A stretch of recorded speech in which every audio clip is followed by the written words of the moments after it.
This isn't about what race, what age, what gender you are. We only get one life. There's no rewind button. Make it count, make a difference. Step into your greatness. Make your path, make your own trail. This is about me and you. Us, we are heart in the community. ਪਿਆਰ ਭਰੀ ਸਤਿ ਸ਼੍ਰੀ ਅਕਾਲ ਵਾਹਿਗੁਰੂ ਜੀ ਕਾ ਖਾਲਸਾ ਵਾਹਿਗੁਰੂ ਜੀ ਕੀ ਫਤਿਹ You're watching Sangat Television. It's the brand new series Heart in the Community. Waheguru ji ਕਾ ਖਾਲਸਾ ਵਾਹਿਗੁਰੂ ਜੀ ਕੀ ਫਤਿਹ ਪਿਆਰ ਭਰੀ ਸਤਿ ਸ਼੍ਰੀ ਅਕਾਲ Welcome to Heart in the Community, the show that brings you the real stories, the real people right to the forefront. ਮੈਂ ਤੁਹਾਡਾ ਹੀ ਆਪਣਾ Inder Singh. Thank you very much for joining us. And thanks to all of you that have supported Heart in the Community. And make sure you keep supporting Heart in the Community. Make sure you keep supporting Sangat Television. Tusi dekh rahe ho Sangat Television 24/7 via sangattelevision.org. You can download the app on your mobile phone. Click on to the website and watch Sangat Television 24 hours a day. Our next guest for Heart in the Community, businessman and great man of the community, Amrit Kainth. Welcome to the show. Thanks. Thank you for having me on. So much to talk about, Paji. The gift, 7 laws of success. I don't know where to start. You've been known for your business work. You've been known for charitable work. This great book that I've got in front of me, we'll be doing a bit of an advertisement with that a bit later on. But tell me the story. Where did it all begin? And you're only 35 years of age, and you've reached the highs of life, gone back down, and then reached the highs of life again. That's right. Tell me the story. Well, basically, at 25, Baji, I went into business, and 25, and I started with a business. It was a recruitment business, and we were doing banking recruitment, and I had contracts with every single bank that you can imagine. I made so much money; it was unbelievable. And then I used that money then to basically go into other business ventures. And before you know it, I had many businesses. And by the age of 28, I had everything that you could imagine, and I didn't need anything. But today, if you looked at me from the outside, was I successful? Yes. But was I happy? No. Was I at peace? Never. I think that point you've just made there. I think you get that with I wouldn't say everybody, but there is people out there that you see the high flyers, the big houses, the posh apartments, the cars, but within. I was empty, and I knew there was something missing, in the day, when I'd go home at night time, and I knew this was too good to be true, and there was always something missing in my life, and I didn't ever knew what it was, but you just go along with it, and at the age of 30, I then lost everything. What took me several years to build up, it just was pulled underneath like a rug, And in 2009, I was then declared bankrupt, and basically what took me everything to build up just lost within months. Every single business. And you started off obviously within banking and so forth. Did you have support from your family? Yeah, well, basically when at the age of 25, right, I didn't want to go into business. And the first, the franchise, because I had no experience in business, so basically I went for a franchise business, and I needed £50,000 to buy this business. £35,000 was the franchise fee, and I needed £15,000 working capital. So I went to my mum and dad and I said, this is what I need. And they wouldn't give it to me at the beginning, but then they kind of reluctantly, after a few months of me kind of bugging them, they said, yeah, okay, they gave it to me. They remortgaged the house to give me the money, and then that's where the journey began.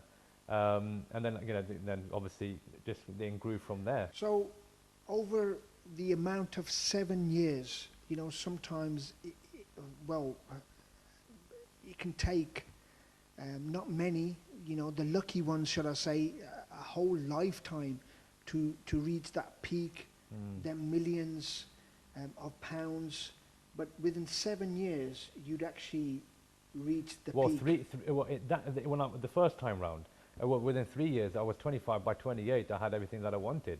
Even the guys that were working for me were driving Porsches and good cars and everything. I had villas abroad and everything, And I mean, Are you a religious person? To be honest, at that time, Panji, I didn't believe in God. I didn't believe in karma. I didn't believe in anything. And when at the age of 30, when I lost everything, and then basically, restarted in business. But then, then in 2010, I was then basically went to hospital. That's when I nearly lost my life, and that's when basically I then came out of hospital, started questioning everything.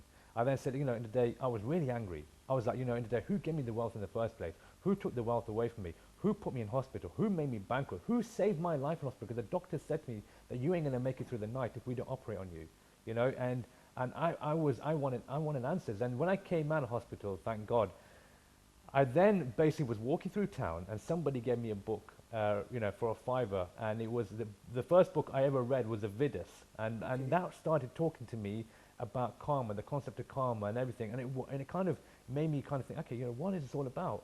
And then you could probably relate this to yourself.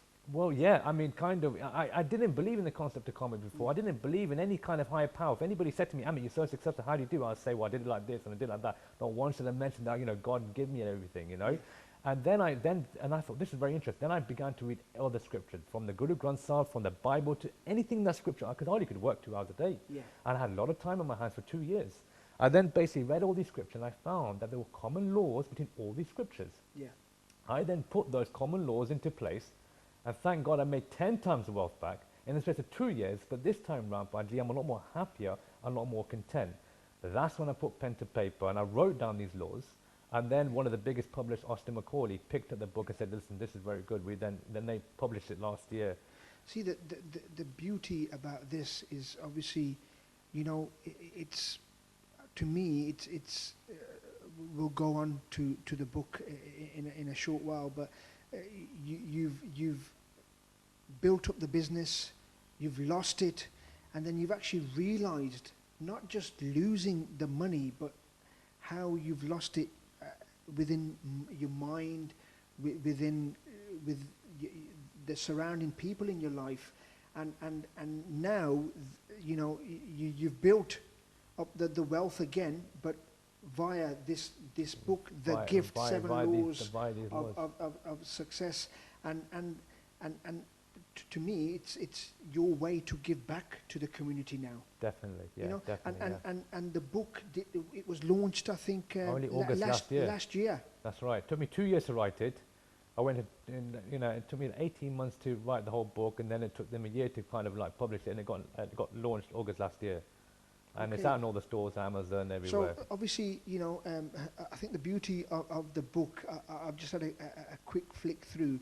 It's not one of these thick books you actually see and you look at it and you think, "Mainu pad lunga book menu kinna chir laguga menu padnu." But I think the beauty of it's like 15,000 words. That's it. That's all it is. 15,000 words. So it's not, it's something that you guys watching, especially the younger generation, you must read this book. It's by Amrit Kainth, and if obviously 7 laws, I think we'd be here all night if we spoke about the 7 laws.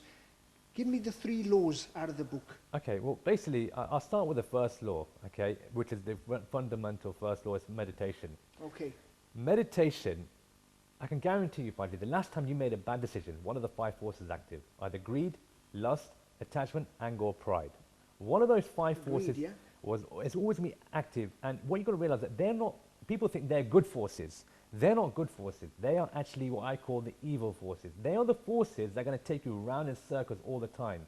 And in the day, those 5 forces are actually controlling you. And if you like, for me, they're bad forces. And what you really got to realize is that in the day, God is inside every single one of us. God's inside of you, God's inside of you, God's inside of me. Yeah. And God, if you call it divine, call it God, call it light, call it conscious, call it what you like, but it resides inside of you. It's that inside of you, that's power inside of you, if you like. In order to get to your soul destination, you've got to listen to that power inside of you. And the only way to listen to that power inside of us is by way of deactivating those 5 forces. When you deactivate those 5 forces, your soul's telling you, right, Baji, go left, go right, go and do this, go right. But we don't listen to it. We suppress those thoughts because the world takes over us. I mean, just to give you an example, in the Guru Granth Sahib, Guru Nanak Dev Ji says that in a day, live in this world I mean, basically, thank God we have this life. Yeah. Okay, we got to live in this world, and we got to appreciate that we've got a human life, Yeah. and we've got to live in this world and love life because what the world's great, but live in this world. Good and David says, live in this world like a householder. Yeah. Don't get detached, and if you like, in the Good Gospel it says that it's like Maya. It's all false, but you've got to realize that, you know. And he says, there's another example in the Good Gospel where it says like a cloth. You put starch on it, it becomes stiff, it becomes useless. Yeah. Similarly with our bodies, when you basically fulfill with egoism, we then become stiff, and you then really can't really then meditate. No. And this is what it is, that in order to be successful in life, you've got to listen to that soul. And the way to do it is by way of meditation. And that's why it's a fundamental law of my book. It's the first law of my book. Because without listening to that soul, God wants you to get to your soul destination. God wants everybody to get to their soul destination. God did not bring us here just to pay the bills or just to make ends meet. God put us all here to go to the peaks. But we let ourselves down by the greed, the lust, the attachment, the anger, and the pride. And we go in these circles again and again and again. I think, you know, one thing I've learned, especially in the last few years, is the name of the channel, Sangat Television. Sangat, the people you surround yourself with, the people you know, whether it's a hobby, whether it's work, whether it's you're going out to the Gurdwara Sahib or to the cinema, a weekend away. I think the person you are is all down to the people you mix in with, the Sangat. Totally agree. And you know what? One of the laws in that book is called positive souls. Okay, so you just hit the nail on the head there. And I'll explain this. We are like aeroplanes. We need 4 things to lift off: lift, thrust, drag, and weight. Yeah. What you need to do is basically hang around 80% around the time of the people that are going to give you lift and thrust, and 20% of the time they're going to give you weight and drag. Now, let's just say, for example, you've got 50 relationships in your life. What you need to do is basically make sure that you hang around 80% of your time around the people that are going to boost you and thrust you, and 20% of the time they're going to give you weight and drag. So you've got to analyze, and you might only have 5 of those 50 relationships that actually give you, encourage you, make you feel good. Then out of those 50 relationships, if 5 only make you feel like that, then you should be spending 80% of your time with those 5 people, and 20% of the time with those 45 people. And that's how you get to your soul destination. And you hit the nail on the head. It's around the people that you hang around with. In order to get to where you need to be, you need to do what we do, a clutter clearance. So the first one was meditation.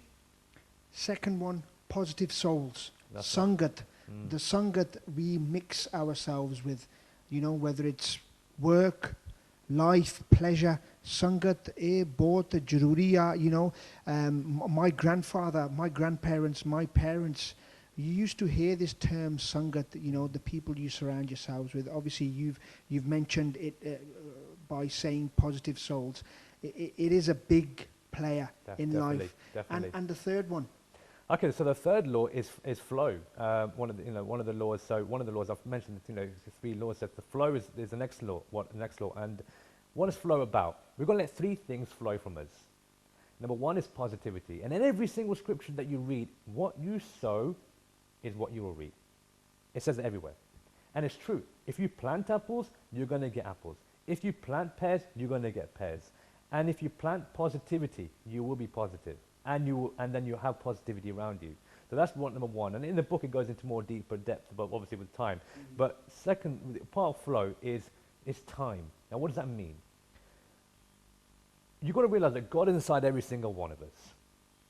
If you can help your brothers and sisters to get to where they need to be, out of giving time out from yourself, then God will help you to get to where you need to be in a more better time. And so it's very hard to explain, but the law is real and the law exists. So, the day, you've got, if you can give up, and I meet many people in business all the time, they give up their time to go and help others. And that's what we've got to do. In the day, God will look after you, but you've got to try and look after others. And the third law of that same kind of flow is giving your wealth away, or giving what you can give away.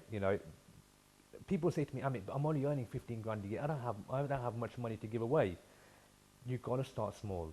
You're just giving by £10 away, you know, or giving something small. That's then it will so grow. You know, you've mentioned giving your wealth, giving some of your wealth, your daswand, as they say in Punjabi. I think generally, as a whole, us Punjabis, you know, wherever you look in the USA, Canada, the UK, Punjab, we do give. We do give. You know, we've got do give. hearts, Of gold. big, you know, big Yes, hearts. we We've have. got, Yeah, yeah. and It's our nature, yeah, you know. we're sat here with Amrit Kainth. He's the author, The Gift: 7 Laws of Success. I think it's a book that we need in every household. I've got my copy, and I think the first thing I'm going to be doing this evening is having a little browse, maybe even reading the whole of the book. It's 15,000 words long. It's not one of your typical big fat books where you look at it and you think, "Hey, mate, don't par huni book." But definitely, I'm going to be reading this book, and I advise you guys to click on.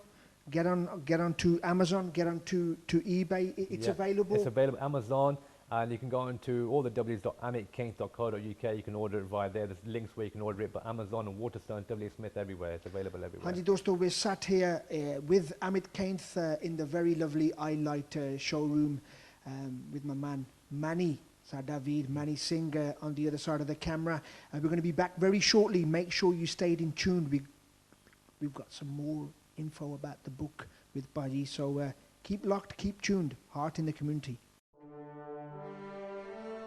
This isn't about what race, what age, what gender you are. We only get one life. There's no rewind button. Make it count, make a difference. Step into your greatness. Make your path, make your own trail. This is about me and you.